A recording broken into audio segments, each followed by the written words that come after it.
আবার বিশ্বনবী বলতেন, তোমাদের মুমূর্ষ ব্যক্তিদের সামনে বসে সূরা ইয়াসিন তেলাওয়াত করো।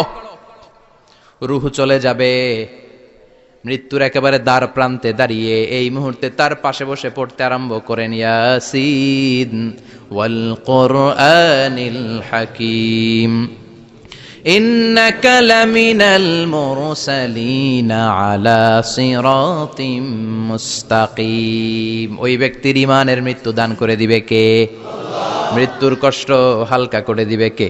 আল্লাহ। আবার বিশ্বনবী বলতেন, রাত্রিবেলা যে ব্যক্তি একবার সূরা ইয়াসিন তেলাওয়াত করে ঘুমাতে যায়, সকালবেলা নিষ্পাপ অবস্থায় তারে ঘুম থেকে জাগাবে কে? আল্লাহ। তাহলে এই সূরার মর্যাদা কম কম না বেশি বেশি? কলবুল কোরআন, এটা কোরআনের কলব, একবার পড়লে 10 পড়ার সওয়াব। আবার মুমূর্ষ ব্যক্তির সামনে বসে সূরা ইয়াসিন তেলাওয়াত করতে বলা হয়েছে, তাহলে মৃত্যুর কষ্টরে হালকা করে দেয় কে? আল্লাহ।